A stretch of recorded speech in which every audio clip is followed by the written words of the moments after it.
Hey guys, welcome back to another quick episode from yours truly. I'm your host Bakos, and this is the second episode of a series that I'm going to be doing for the mod TerraFirmaCraft for the game Minecraft. This mod adds or completely reworks the core mechanics of Minecraft itself, so it changes the way the game is played, and makes you think kind of more pioneery, if you will, if that's... I'm going to use that as a description for the later videos. Right now, what I'm going to be showing you guys is the method of gathering and finding food. Food can be littered around, in your surroundings, anywhere. But the best way to find food is on the edges of lakes and streams. Seaweed normally grows there, and that's the easiest kind of food to harvest and gather for the first couple of days. It'll give you hunger. It'll increase your hunger, level. So it'll replenish your hunger bar, which is the green bar down here. But it will not help with thirst. Thirst you will need these ceramic jugs for. And let me actually gather these clay pots over here first. Okay, I've got to actually gather those clay pots like that. That was my kiln, sorry, don't mind that. And then I will take these out.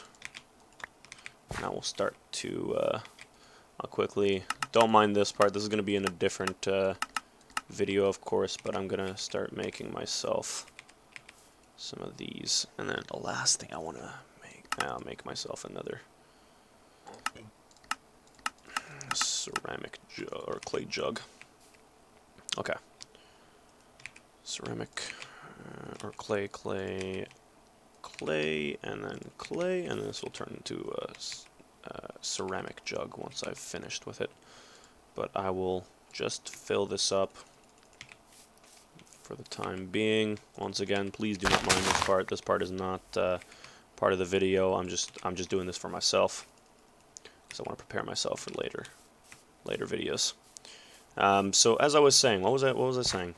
What was I talking about just now, actually? Ooh, I drew a blank. Okay, what you'll want to do is you'll want to explore the land. So once you actually find the food you need, once you get your food situated, you'll have to start worrying about your thirst. Because once your thirst goes down, you can survive for a lot longer without water. But, you can survive for a lot longer without food, but you can't survive for that long without water. And once you actually start... your water level goes down to a certain amount. I'm going to pause the game quickly. You will start to lose health. You'll start dying, starving, and dying of thirst. So you want to start gathering clay. Next step is clay. This stuff right here. Normally it's laid out like there's two ways you can find clay. First way is by finding it on the side of a little hill, like I've done here, where the clay is exposed directly to sunlight, and you can see the difference between the clay and the actual dirt by the texture itself. Another way you find clay is by finding these little flowers that grow exclusively on top of clay. These guys right here, I forgot what the names are, so I'm gonna pop one and find out. Goldenrod flowers. You want to find a goldenrod.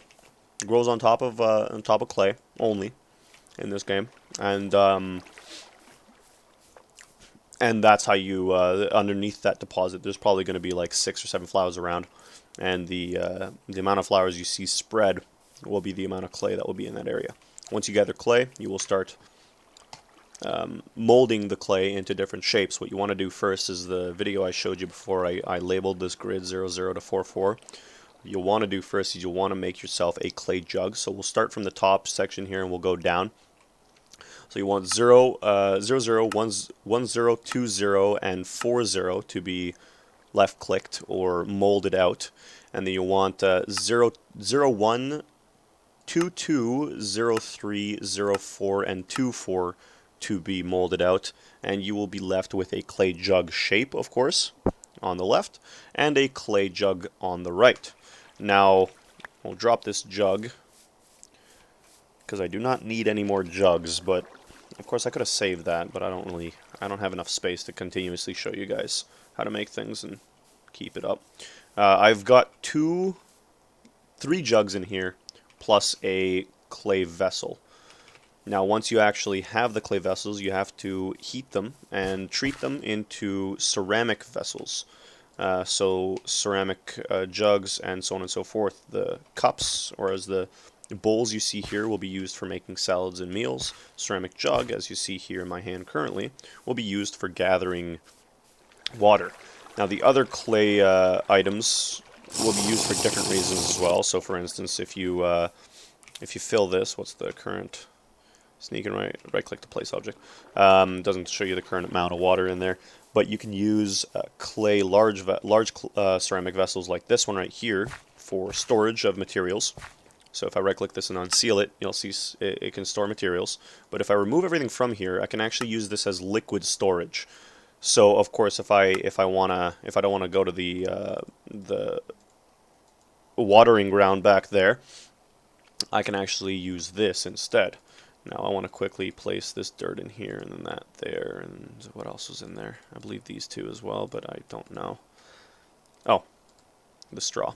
And then you'll be left with a sealable container that you can seal and keep anything out of.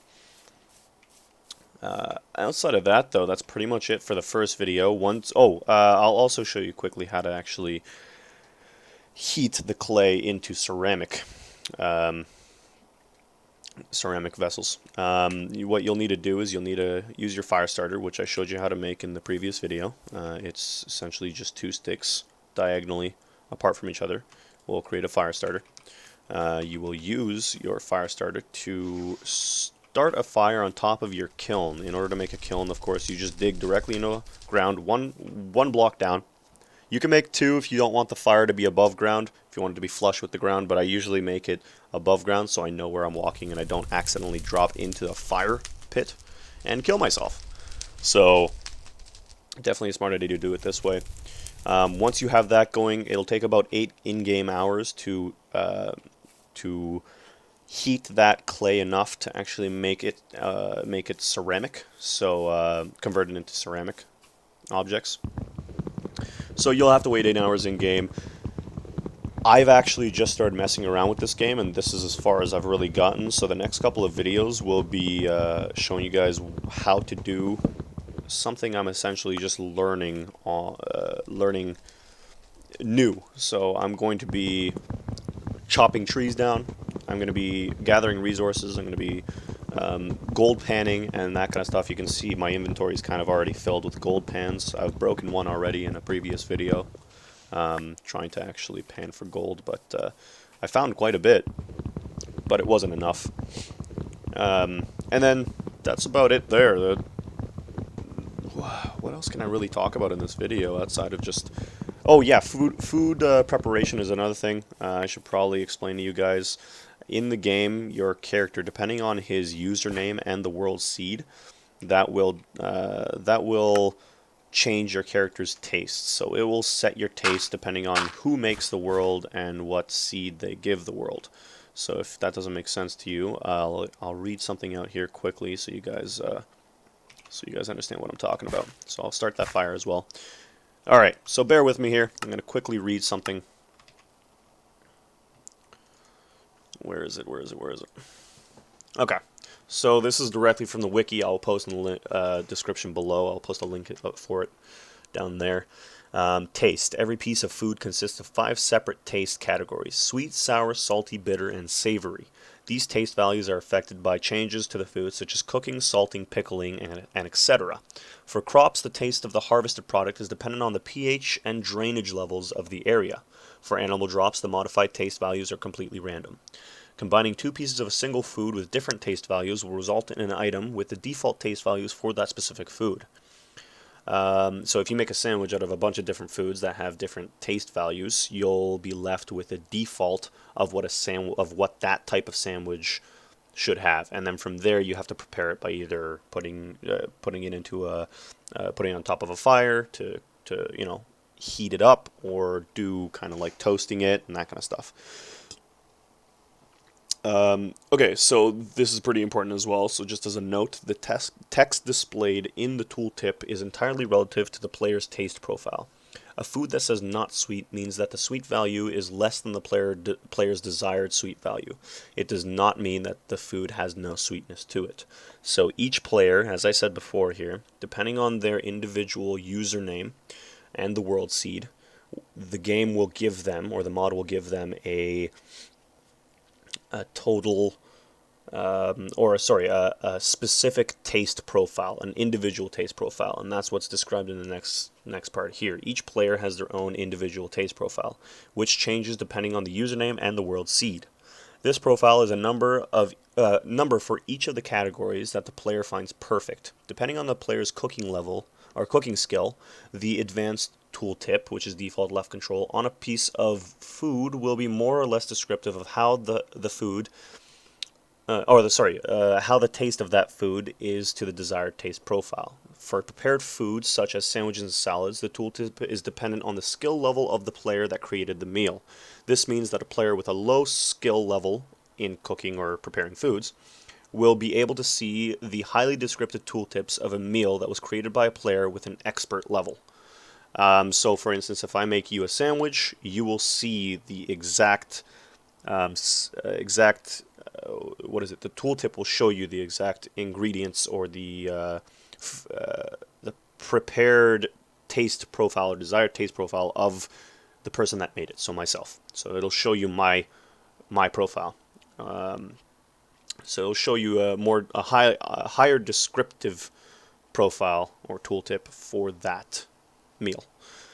So that's essentially how you prepare foods. That's the act of preparing food. Sorry, holding left control, as it says in the actual wiki, will show you how much is in that, or how sweet, sour, salty, bitter, or savory it is. And from there on, you guys can really guess the rest. This is where your skills are, by the way. I've been working on gold panning in previous videos, as I mentioned, so my prospecting is higher. But cooking is still novice, because I'm shite at cooking. I'm just trying to see if there's anything I can make with this stuff. No, I can't. Okay. So anyways, guys, thanks again for watching. I've been your host, Bakos, and this has been another video for my series on TerraFirmaCraft. Hope you guys tune in next time as well, and just see you guys soon. Cheers.